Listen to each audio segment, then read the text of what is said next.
Morning, we have the privilege to hear from Roland Warren. Roland holds an undergraduate degree from Princeton University and an MBA from Wharton. He has 20 years of experience working for companies such as IBM, PepsiCo, and Goldman Sachs. Following that, he took a position as president of the National Fatherhood Initiative. From there, he became the CEO of CARENET. CARENET is a network of 1,100 pregnancy resource centers. It is an outgrowth of the Christian Action Council, which was formed in the mid-1970s in the wake of Roe versus Wade by men such as Dr. Harold Brown, Dr. Everett Koop, and Dr. Francis Schaeffer. I'm always encouraged to know that there were men who right away began to take leadership in the life movement.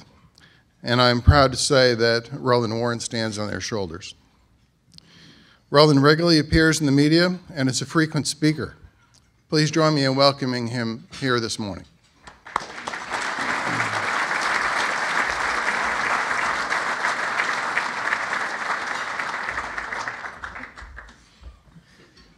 Good morning. Oh, let's see here.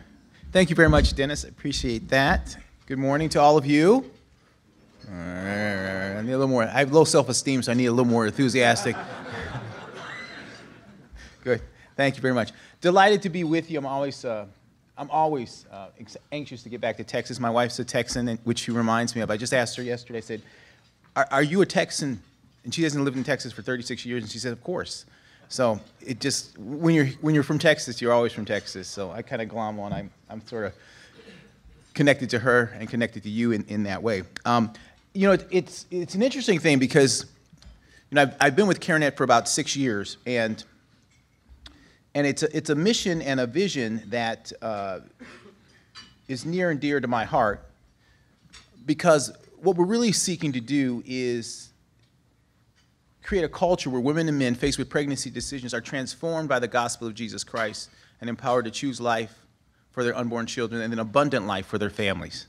It's a real key thing in terms of the work that we're doing. As Dennis said, it's 1,100 network of 1,100 pregnancy centers in the U.S. and Canada that are really focused on this. And I'm delighted to co-labor with them. And the thing I love about our focus is really we're not just focused on what to do about the abortion issue, but we're also focused on why there's an abortion issue to begin with. So what I really want to talk to you about today is really this whole notion of life in a different context, and hopefully help you see even more why the role of men in particular is so significant in terms of the issue and in terms of the solution. Now, if you've spent more than 20 seconds with anybody from CARENET, you've probably heard them say, "I'm not just pro-life, I'm pro-abundant life. I'm pro-abundant life." And it's not just something that we say as sort of a catchphrase or to try to be different, but it's actually very much based on Scripture. Based on John 10:10, where Christ said, "I came that you might have life and then have that life abundantly." I came that you might have life and then have that life abundantly. And it's interesting because, you know, Christ was obviously talking to people who were alive when he said that. And therefore, he must have been talking about something a little different than just physical life. He was talking about not only physical life, but he was talking about a unique type of life in particular. So, you know, there's two words in the Greek that really kind of help us understand this. One is bios, which is where we get the word biology in terms of physical life, but there's also another word, zoe.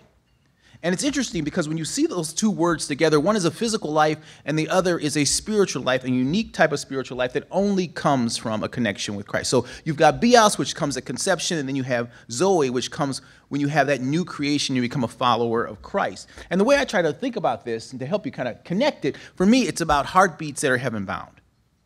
Heartbeats that are heaven-bound. Now, that's significant to me because from my standpoint, if we're going to be pro-life, as Christians, we should want more. So you can be an atheist and be pro-life, but you can't be an atheist and be pro-abundant life. And Christ said, "I came that you might have life and have it abundantly." So it seems to me that when we look at the life issue, we should want for the unborn what Christ said he came to give to all folk. That would be y'all and all y'all. I think that's, is that proper? I want to make sure I conjugated that properly. which is abundant life. Now, from my standpoint, one of the ways to kind of walk through this to kind of help you connect with it, I use this kind of structure. It's a house, and let's say we're going to build a house. There's a roof on a house, and this roof is a pro-abundant life roof, and you need at least 2 pillars to hold up that roof. And the first pillar is family. And when I came to CARENET, God downloaded a perspective to me. And it was this notion about family. And he took me back to the birth of Christ, which is in the first chapter of the first book of the New Testament. And you know the story, I'm sure, right? Here's Mary facing an unplanned pregnancy from a human perspective. Hopes and dreams for her life and her life with Joseph that did not include a child at this time in this way. And the angel comes to her and says, you're going to have a child. Now, here's the interesting thing. Mary had all this uncertainty. I mean, what's going to happen? What's Joseph going to say? What's my family going to say? How am I going to take care of this? All the uncertainty. And yet she didn't focus on the uncertainty of what she didn't know. She focused on the certainty of what she did know. That this was a life, and not a life worth sacrificing, but a life worth sacrificing for. And she said, what? Let it be unto me as you have said. And what God gave me, even before I came to CARENET, was this notion that essentially that's what we're trying to encourage women to do, to tap into their inner Mary, to ascribe to themselves both the virtue and the character of Mary. And despite the uncertainty of what they don't know, to focus on the certainty of what they do know. There's a life growing inside me, and it's not a life worth sacrificing, but a life worth sacrificing for. So you see that. Now it's interesting because God did something there. Because what did he do in order to make sure that Mary's unplanned pregnancy wasn't a crisis pregnancy? What did he do? Well, he sent an angel to Joseph. And Joseph was a man. And when you're a man, you have a plan. And so Joseph was a man with a plan, and the angel said, man, I got a new plan for you. See what I'm saying? And he said, listen, my plan is this, I'm going to put her away quietly. See, because back then you couldn't put the baby away, so you put the woman and the baby away. What does that sound like to you? Sound familiar? In a cultural context, right? But the angel came to Joseph and said, no, you're a man with a plan, but I got a new plan for you, man, and it is this. I need you to be a husband to her and a father to the child growing inside of her. Husband to her and a father to the child growing inside of her. And what did Joseph say? He said essentially the same thing that Mary said. He said, let it be unto me as you have said, and he chose life too. And when Herod wanted to kill Jesus and put Mary at risk, who did the angel go to? Did he go to Mary? No, went to Joseph. I need you to provide and to protect. Husband to you, father to the child growing. Husband to her, father to the child growing inside of her. Provide and protect. One man, 2 missions. See, there's always been a role for men when it comes to unplanned pregnancy. God has a design. He has a high idea. And it's interesting because God used this perfect structure, this perfect relationship. See, Mary and Joseph were not just kind of kicking it, as some of the young folks say, right?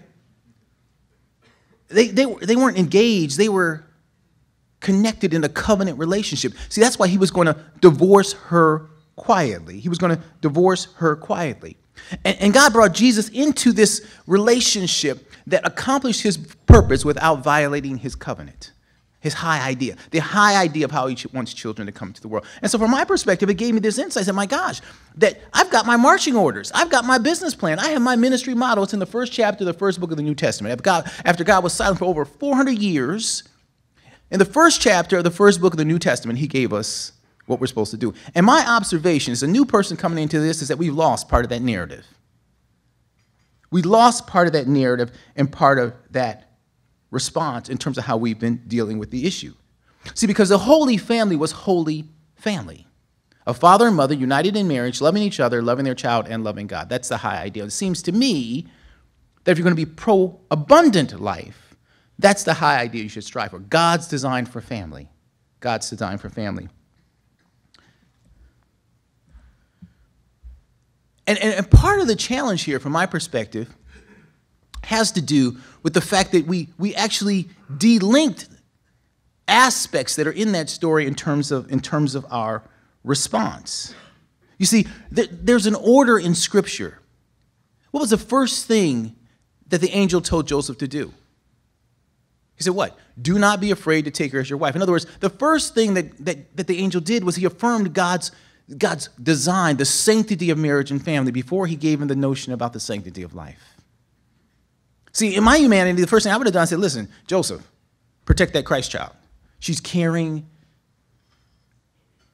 the Christ child. Protect the baby. No, that's not the first thing the angel said. The first thing the angel said was, do not be afraid to take her as your wife. Do not be afraid to take her as your wife. So he affirmed the sanctity of marriage and family before he affirmed the sanctity of life. And so I submit to you that we shouldn't be talking about the sanctity of life issue without talking about the sanctity of marriage and family issue together. See, here's the thing that you got to understand. There were two things happened when Roe v. Wade was decided. And we only talked about one of them. One of them obviously was abortion, which had been happening in some form for a long time. But there was another thing that happened that specifically affects men, and it was this. What the law did is it delinked fatherhood and motherhood in the womb. So now legally, men become fathers at birth and women become mothers at conception. Let that settle in. That's huge. Now I don't have enough time to kind of unpack how that's impacted our culture, but it is absolutely huge. See, God has a design. See, he connected fatherhood and motherhood in the womb, and the baby's a living reflection of that, because the child is a reflection of the unity of God's design. And what God has joined together, nobody should put us under. We know that. And so we de-link that, and when you de-link it, guess what you do? See, in God's economy, you're not supposed to be a father unless you're what? Husband, and you're not supposed to be a mother unless you're what? A wife. So that means he also de-linked husbandhood and wifehood in the womb as well. Do you understand? It's enormous impact. It's why we are where we are and why men often sit on the sideline, because the law has told them for 40 years we should. And my call to us as the community of men is to step through that, step beyond that, and step over that. Because just like Joseph, God has a call for us around this issue specifically. And you know, there's other reason that this makes sense. The other reason this makes sense, I'm a business guy by training, so you know, there's got to be a chart. So I'll give you one early in the morning. This chart talks about the support needed by mothers and children. At the bottom, you see time, and then you see type, physical, emotional, and spiritual support. Remember the story of the woman at the well and how Jesus engaged her, what he connected with her physically, emotionally, spiritually, and socially, right? The transformation. What was the turning point in that story, by the way, when he told her what? To call her husband. Think about that. Call her husband, right? So you've got type and you have time. And you see the B and the C, that's really conception to birth, and then it's 10 years old, 18 years old in terms of the child. Now, this line basically says that the support needed by mothers and children increases over time. Increases over time. It's different, but it increases over time. And this shaded area says that it's basically covered that way. Now, here's the thing. God is wise. He has a design to make sure that mothers and children get the support that they need over time. It's called husbands and fathers. And in fact, 86% of the women who have abortions are unmarried. 86% of the women that have abortions are unmarried. And what we also know from a survey that we did, we asked women who had had abortions, who were you more likely to talk to? And we gave them a list of folk they could talk to, their girlfriend, their best friend, their mother, all kinds of folks, abortion providers, everybody. Guess who was number one that they talked to before their abortion? The guy who got her pregnant. And then we asked, who was the most influential in your decision to abort? Guess who was number one again? The guy who got her pregnant. Now, a lot of you are business folks or do business or in the marketplace. If you wanted to do business with somebody and say, listen, I'm the decision maker. My business, my choice. But you see Joe over there in the corner? I talk to Joe about every important business decision. He's incredibly influential in terms of who I do business with. What would you do? You'd want a meeting with Joe. Now, if you look at how we've built our entire response to the life issue, we are talking to everybody except Joe. Does that make sense? So do you see why I said you can't talk about the marriage and family, the sanctity of life issue without talking about the sanctity of marriage and family issue? See, we should have said from the beginning when Roe v. Wade was decided that we believe that children should have fathers and mothers from the point of conception on, and that abortion is an assault on the sanctity of life. Imagine if we would have said that when Roe v. Wade was decided. You could have heard a pin drop in the culture. Say it today. Say it in some churches today. See, so we seeded ground on marriage and family because we framed the issue based on a paradigm that was not consistent with what's right there anchored in Scripture. And my challenge to all of us is to go back. This isn't something new. This is something very old. And it's anchored in the very faith that we carry with us day by day.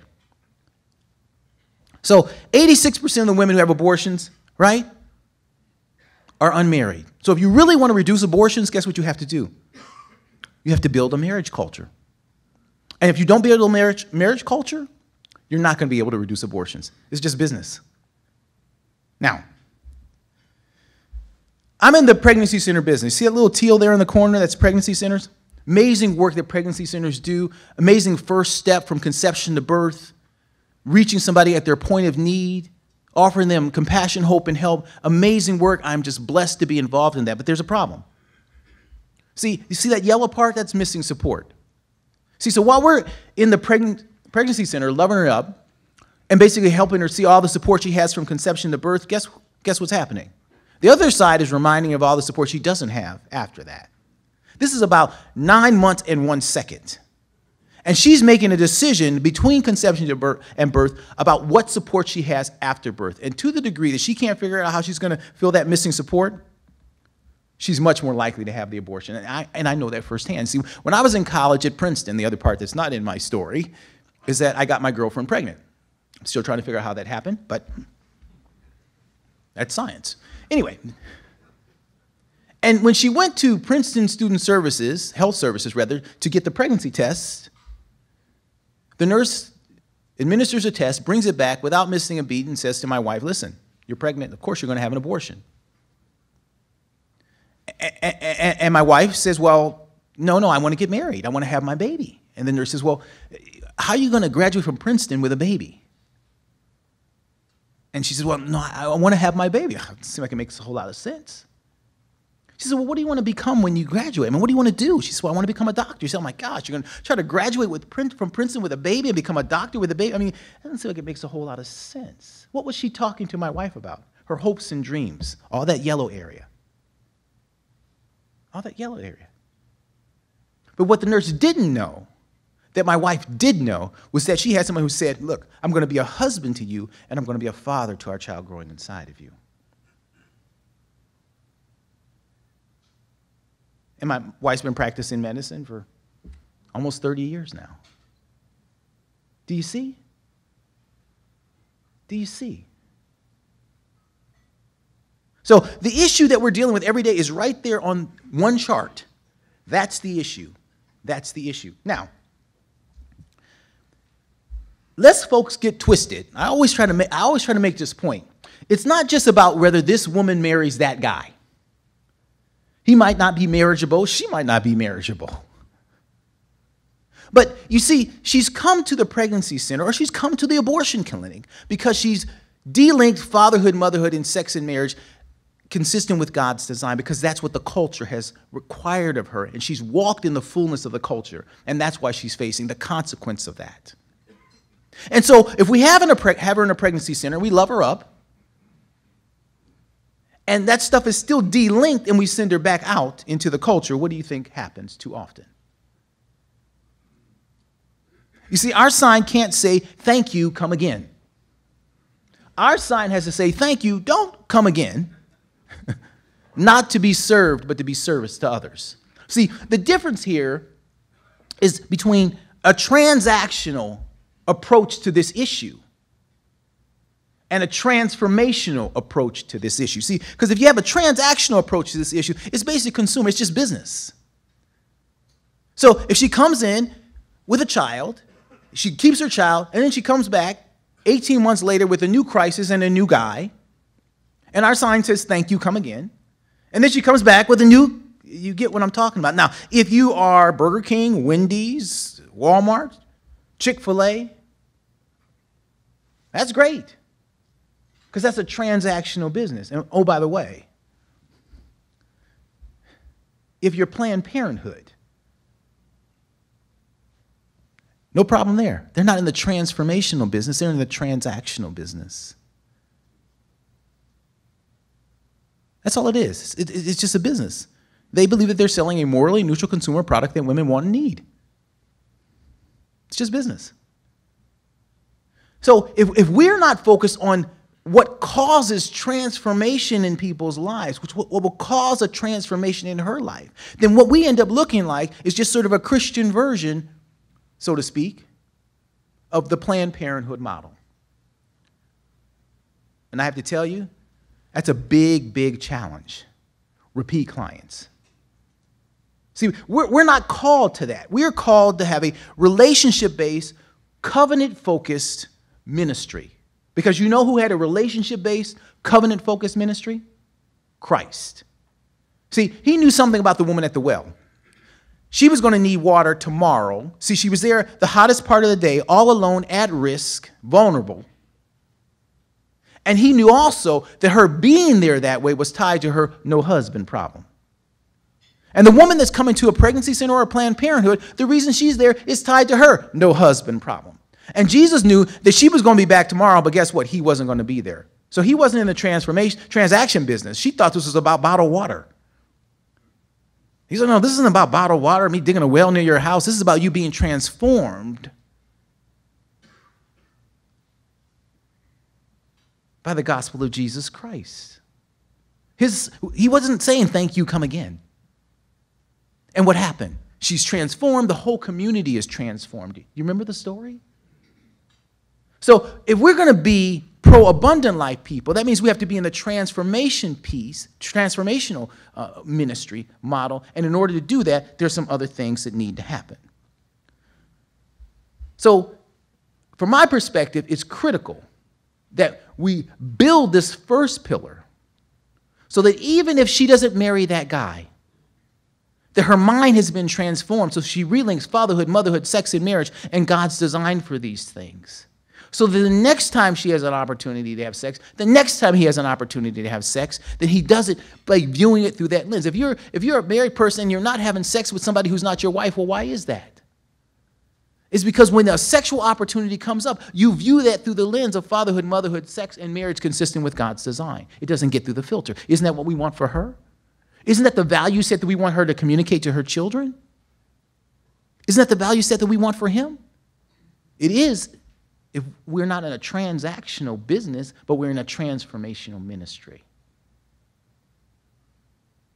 And we've lost some of that narrative. And you don't get there if you're not focused on God's design for family. You don't get there. You can't. There's no on-ramp to get you there. Okay? So that's the first piece. And it's interesting because what happens? The woman's much more likely to give the child bios, right? If she has someone who says, I'll be a husband to you and a father to the child growing inside of you. So God's design for family. Now, there's a second piece to this, and the second pillar. And it's really God's call to discipleship. Now, here's the thing. Is helping someone who's facing an unplanned pregnancy or at risk for an unplanned pregnancy, is that a good work? Is that a good work? Yes, right? Well, all good works should equal discipleship. Water for the thirsty, food for the hungry, clothes for the naked, compassion for the pregnant. But here's the problem.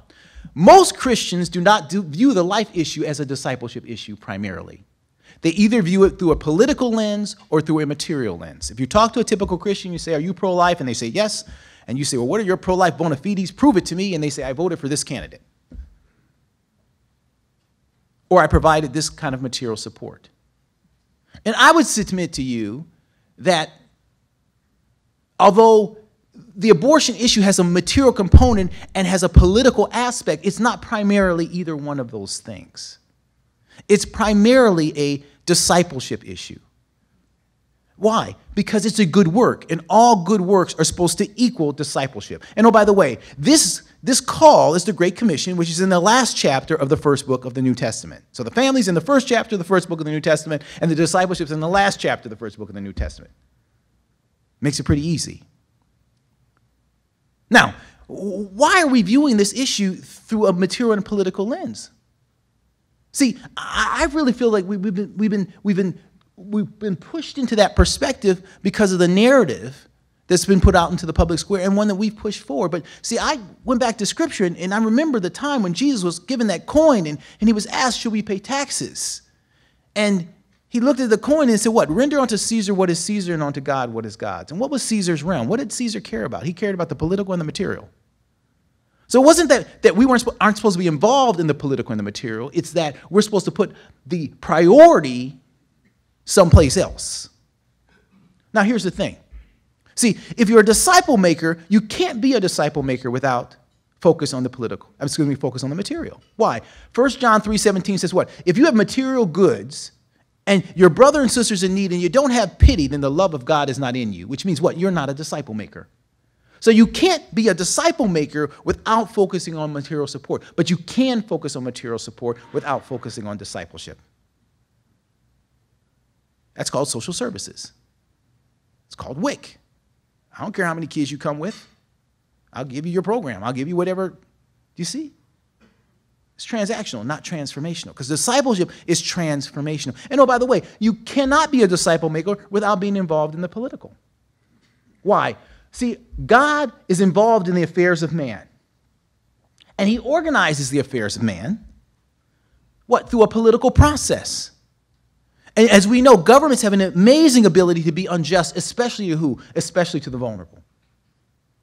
And so if we're going to be people of the book, if we're going to be disciple makers, then we have to be involved in the political process so that the political structure does not have the ability to hurt the vulnerable. So again, you can be involved in the political without doing discipleship, but you can't be involved in discipleship without being involved in the political. Do you see? But it's the order that's there. And I would say specifically that if Christians don't start to think about this issue this way, we're never going to have the success that we need. And moreover, pastors are never going to be engaged. I was in Boerne, Texas a couple of months ago, and I was talking to a group of pastors. And they're all pro-life pastors. I asked a question, I said, how many of you became pastors because you wanted to overturn Roe v. Wade? Raise your hand. Nobody raised their hand. I said, how many of you became pastors because you wanted to end abortion in your lifetime? Raise your hand. Nobody raised their hand. I said, how many of you became pastors because you felt called to preach the gospel of Jesus Christ and to make disciples for Jesus Christ? Guess what happened? Everybody raised their hand. See, so if this issue is not viewed as a discipleship issue, then it becomes something outside the church, which we can assist, but not something inside the church, which is a ministry component that we must be involved in. The life issue is a discipleship issue primarily. That's why I want to submit to you. The life issue is a discipleship issue primarily. And if you take anything else away from this, I want you to really think about that and pray about that, because if it is a discipleship issue primarily, then you can't afford not to be involved in it. I think I did a double negative there. Be involved in it. Because if you're not, then you're not following the Great Commission. And plus, our whole faith, our entire faith started with an unplanned pregnancy from a human perspective. You ever think about that? So if you're not into this issue, then I don't know what, we need to check your card. I mean, our entire faith started with an unplanned pregnancy from a human perspective.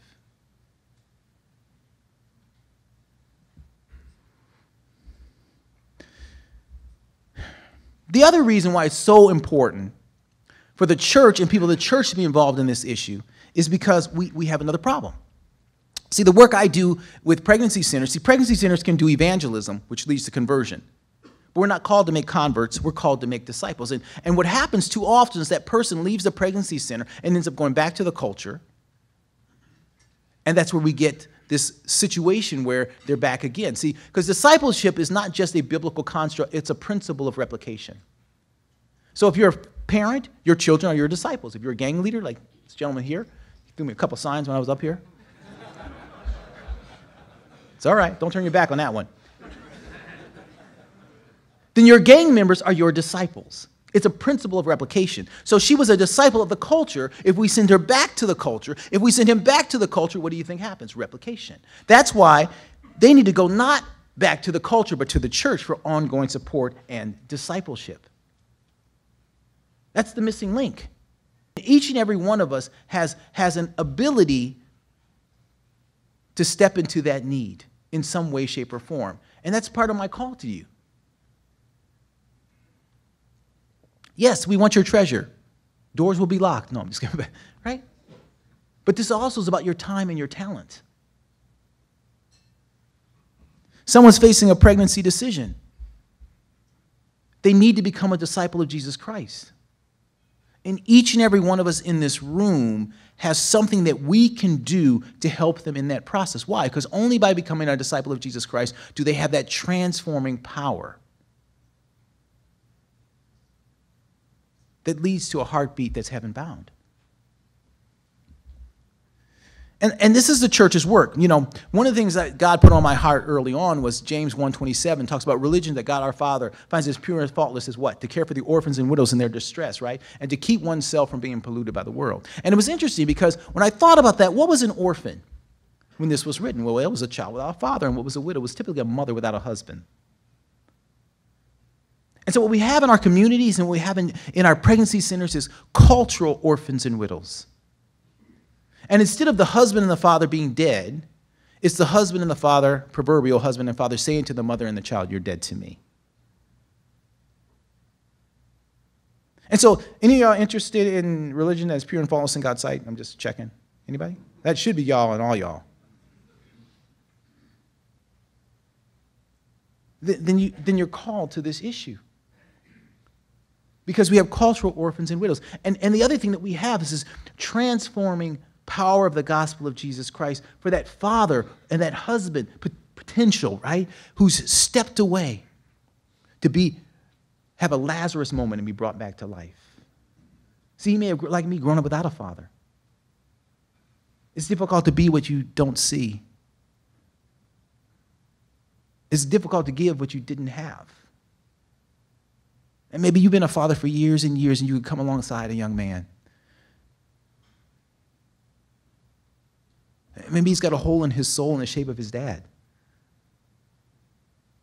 And he's so terrified that he'll be what he saw that he just runs. You've been married 35 years, been a father for whatever. Can you come alongside somebody? Are we going to move outside of our comfort zone to do that?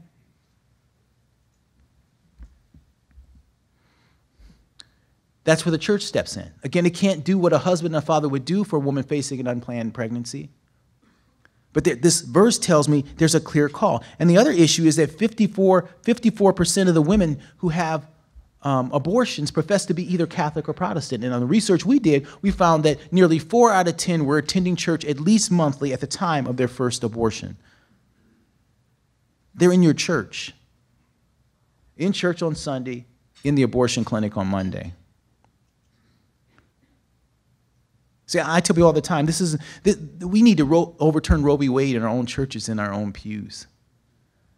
This is the log in our eye versus the speck in the culture's eye.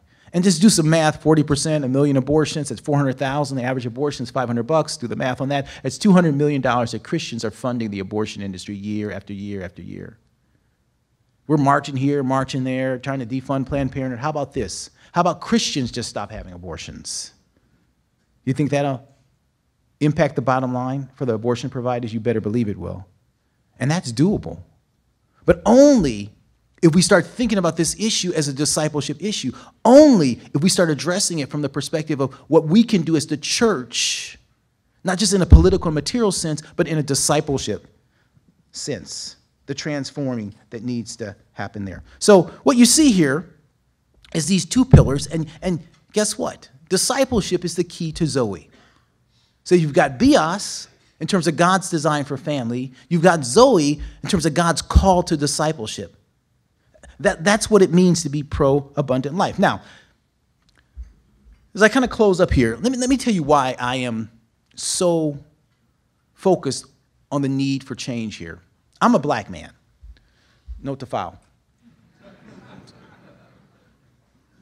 And, when I first started doing this work, I'd hear these stories about, the similarities between slavery and abortion and that stuff, and people would make those parallels, vulnerable people, all that kind of stuff. And I started to think about this, and I thought about the abolitionist movement. And their whole focus was abolishing slavery. abolishing slavery. And their goal was to abolish slavery. And from my perspective, as I thought through it, I thought, they had the wrong goal. That's the wrong goal. See, that's a tactic or a strategy, but not a goal. See, their goal should have been that black folk have an opportunity for life, liberty, and the pursuit of happiness, which is enshrined in our Declaration of Independence. Their goal should have been that black folks have an opportunity for the blessings of liberty, which is enshrined in our Constitution. And in order for them to have the blessings of liberty and life, liberty, and the pursuit of happiness, they can't be slaves. Therefore, we can't have slavery. Now that they're not slaves, what should we be trying to ensure? Well, they have all these things. Well, how do we ensure this for ourselves? Well, we engage in civil society. We engage in commerce. We worship together. Do you see? We strengthen our you see what we do? So you never could have had Jim Crow.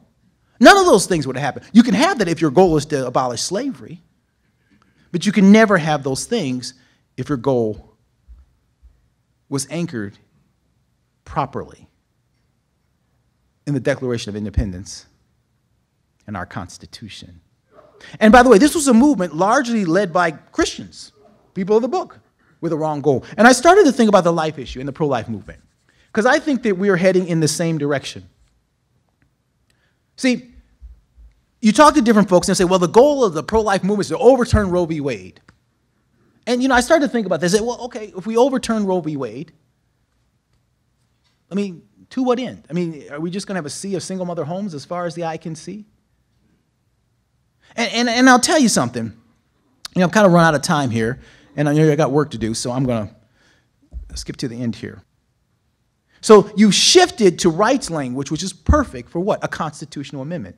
So what I'd do if I was on the other side, look, it gets overturned, I'd get me a film crew, I'd go to a woman who's facing an unplanned pregnancy, and I'd walk with her as she went up to the door of a church, maybe your church, and she knocked on the door and tried to get support. And if she got turned away, then I'd take her to the next church, and the next church, and the next church.